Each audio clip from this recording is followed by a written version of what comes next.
Hello everyone, welcome back to my channel Sara Designs. இன்னைக்கு இந்த வீடியோல skirt portion cutting and stitching தான் பார்க்க போறோம். நார்மலா 44 inches with fabric தான் நமக்கு கிடைக்கும். So heightல வந்து நார்மலா shortage இருக்கும். So இந்த வீடியோல நம்ம heightக்கு balance ஆகுற மாதிரி fabric cut பண்ணி எப்படி join பண்றதுன்னு clear-ஆ explain பண்ணிருக்கேன். So please video last வரைக்கும் பாருங்க. உங்களுக்கு டவுட்ஸ் ஏதாவது இருந்தா கமெண்ட் செக்ஷன்ல கேளுங்க, நான் கண்டிப்பா ரிப்ளை பண்றேன். மறக்காம நம்ம சேனலை சப்ஸ்கிரைப் பண்ணிக்கோங்க, அப்பதான் அடுத்தடுத்து நான் அப்லோட் பண்ற வீடியோஸ் எல்லாம் உங்களுக்கு நோட்டிஃபிகேஷன்ல காட்டும். இப்போ வீடியோக்குள்ள போகலாம். ஆக்சுவலி பார்ட் 1 வீடியோல வந்து நான் ஃபேப்ரிக்கோட டீடைல்ஸ் வந்து இன்க்ளூட் பண்ண மறந்துட்டேன். ஸோ இந்த ஃபேப்ரிக் தான் நான் வந்து இந்த மேக்ஸிக்கு யூஸ் பண்ணியிருக்கேன். இந்த ஃபேப்ரிக்கோட எக்ஸாக்ட் நேம் வந்து எனக்கு தெரியல, பட் ஷாப்பில் கேட்டப்போ சில்க் ஜார்ஜெட் ஃபேப்ரிக் அப்படின்னு தான் சொன்னாங்க. ஸோ நான் இதை வந்து க்ளோஸ்அப்பில் காட்டுறேன். ஸோ இந்த ஃபேப்ரிக் வந்து உங்களுக்கும் வந்து கிடைச்சதுன்னா இந்த பேட்டர்ன் வந்து ட்ரை பண்ணி பாருங்கள். ஆக்சுவலாக வந்து இந்த ஃபேப்ரிக்கில் இந்த மேக்ஸி வந்து ரொம்ப எக்ஸலண்ட்டாக இருக்கும் பார்க்க. ஃபுல் ட்ரெஸ்க்குமே வந்து நம்மளுக்கு 4.5 மீட்டர்ஸ் தான் தேவைப்படும். ஸ்கர்ட்டுக்கு மட்டும் 3 மீட்டர்ஸ் போதும். சன்க்ரேப் வந்து 3 மீட்டர்ஸ் யூஸ் பண்ணியிருக்கேன் ஸ்கர்ட் போர்ஷனில். அண்ட் ஆல்சோ யோக் போர்ஷனில் காட்டன் லைனிங் வந்து 1 மீட்டர் யூஸ் பண்ணியிருக்கேன். ஸோ ஃபர்ஸ்ட் வந்து அம்ப்ரெல்லா கட்டுடைய பேப்பர் பேட்டர்ன் எப்படி போடுறதுன்னு பார்க்கலாம். வேஸ்ட் வந்து 30 inches அண்ட் லென்த் வந்து 44 inches. ஸோ இதோடைய ஃபார்முலா வந்து waist divided by 3.14 plus stitching allowance. So waist வந்து 30 inches by 3.14 plus 1 inch stitching allowance.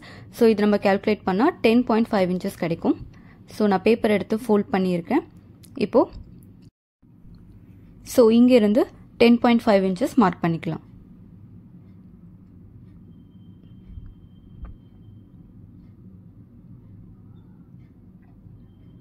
Next length எப்படி மார்க் பண்ணுறது பார்க்கலாம்.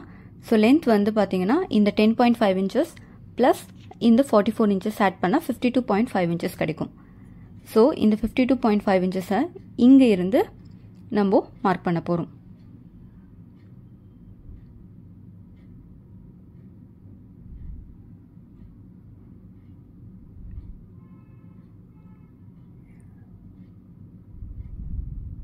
இப்போ வேஸ்ட் லைன்ல மட்டும் நான் ஸ்டிச்சிங் அலவன்ஸ் மார்க் பண்ணிக்கிறேன். 0.5 inches மார்க் பண்ணிக்கோங்க. கீழே வந்து நான் ஸ்டிச்சிங் அலவன்ஸ் கொடுக்கல, பிகாஸ் பீகோ பண்றதுனால ஸ்டிச்சிங் அலவன்ஸ் கொடுக்கல. இப்போ கட் பண்ணிடலாம்.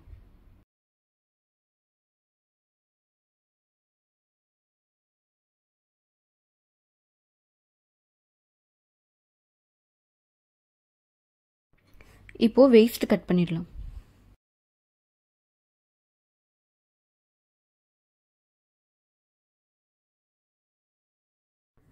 ஸோ இந்த பேப்பர் பேட்டர்ன் எப்படி நான் ஃபோல்ட் பண்ணி மார்க் பண்ணி கட் பண்ணியிருக்கணும், அதே மாதிரி எக்ஸாக்டாக ஃபேப்ரிக்லேயும் வந்து மார்க் பண்ண போகிறோம். ஸோ ஃபேப்ரிக் பார்த்தீங்கன்னா நான் வந்து ஃபோல்ட் பண்ணியிருக்கேன், பேப்பர் ஃபோல்ட் பண்ண மாதிரி தான் ஃபோல்ட் பண்ணியிருக்கேன். வேஸ்ட் மார்க் பண்ணியிருக்கேன் அண்ட் கீழே வந்து லென்த்து மார்க் பண்ணியிருக்கேன். இப்போ வந்து பார்த்தீங்க அப்படின்னா ஒரு சைடு லென்த் வந்து நம்மளுக்கு கரெக்டாக இருக்கும், பட் இந்த சைடு வந்து பார்த்தீங்கன்னா நம்மளுக்கு ஹைட் வந்து ஷார்ட்டேஜ் இருக்கும். ஸோ இந்த இடத்துல தான் வந்து நம்ம எப்படி ஃபேப்ரிக் வந்து ஜாயின் பண்ணுறதுன்னு சொல்லிட்டு பார்க்கலாம். ஃபர்ஸ்ட் கீழே வந்து நான் கட் பண்ணி எடுத்துட்டேன். கீழே மட்டும் ஃபர்ஸ்ட் கட் பண்ணிக்கோங்க. வேஸ்ட் வந்து இப்போ கட் பண்ண வேண்டாம், அது வந்து ஃபேப்ரிக் ஜாயின் பண்ணதுக்கப்புறம் கட் பண்ணிக்கலாம். இப்போ இந்த பேலன்ஸ் ஃபேப்ரிக் இருக்கு இல்லையா, இதை வந்து ஃபர்ஸ்ட் நம்ம ஜாயின் பண்ணிக்கலாம். ஸோ ஜாயின் பண்ணியாச்சு. இப்போ இந்த ஃபேப்ரிக்கை எடுத்துக்கலாம். ஸோ இதுதான் இந்த ஃபேப்ரிக்கோடைய மிட் பாயிண்ட்டு. ஸோ இப்போது இதனுடைய மிட் பாயிண்ட்டும் இதுவும் ஒன்றா சேர்த்து நம்ம ஜாயின் பண்ண போகிறோம் இந்த மாதிரி.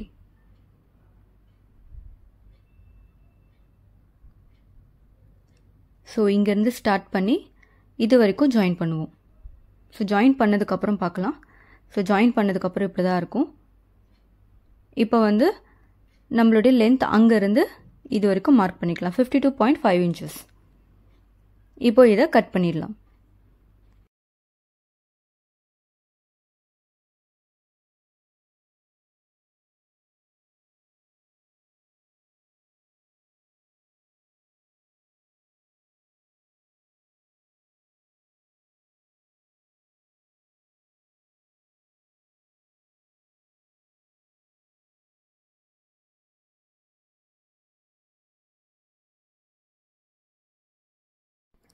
ஸோ எப்போவுமே ஹைட் வந்து ஷார்ட்டேஜாக இருக்கும்போது இந்த மெத்தட் தான் ஃபாலோ பண்ணுவோம்.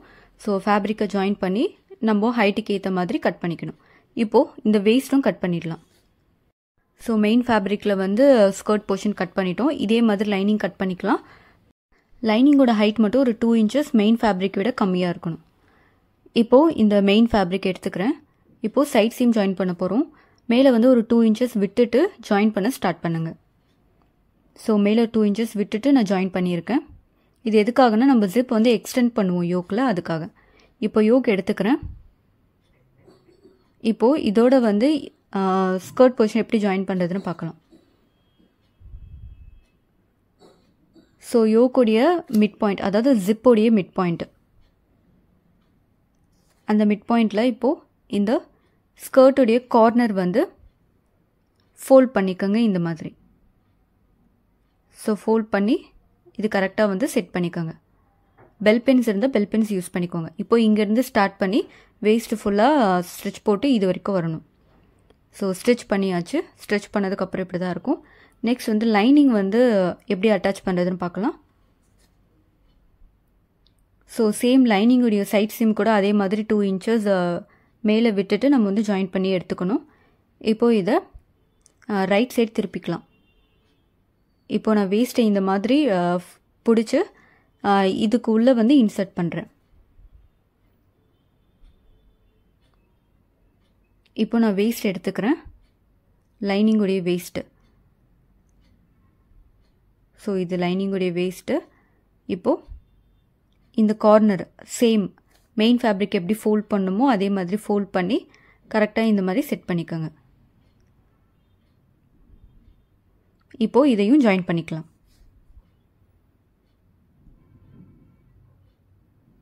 ஸோ லைனிங்கும் ஜாயின் பண்ணியாச்சு.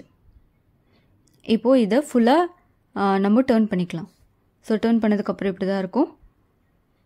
ஸோ நம்ம லைனிங் வந்து கன்சீல் ஒர்க் பண்ணியிருக்கோம். ஸோ பார்க்க நீட்டாகவும் இருக்கும். ஸோ ஜிப் வந்து எக்ஸ்டெண்ட் பண்ணியாச்சு. இப்போ நான் ஜிப் ஓப்பன் பண்ணிக்கிறேன். இப்போது அந்த ஜிப்போடைய எட்ஜஸ் வந்து கரெக்டாக இந்த 2 ஃபேப்ரிக்கும் இந்த மாதிரி ஒன்றா சேர்த்து ஒரு ஸ்டிச் போட போகிறோம் இந்த மாதிரி. ஸோ ஜிப் எக்ஸ்டென்ஷன் வந்து கம்ப்ளீட் பண்ணியாச்சு. இந்த வீடியோ உங்களுக்கு பிடிச்சிருந்தா ப்ளீஸ் லைக் பண்ணுங்கள். அண்ட் உங்களுக்கு டவுட்ஸ் ஏதாவது இருந்தால் கமெண்ட் செக்ஷனில் கேளுங்க, நான் கண்டிப்பாக ரிப்ளை பண்ணுறேன். அண்ட் ப்ளீஸ் நம்ம சேனலை மறக்காமல் சப்ஸ்கிரைப் பண்ணிக்கோங்க. அப்போ தான் அடுத்தடுத்து நான் அப்லோட் பண்ணுற வீடியோஸ் எல்லாம் உங்களுக்கு நோட்டிஃபிகேஷனில் காட்டும். ஸோ இதே மாதிரி யூஸ்ஃபுல்லான டுட்டோரியலோட நெக்ஸ்ட் வீடியோவில் பார்க்கலாம். Until that, please stay tuned. Thanks for watching.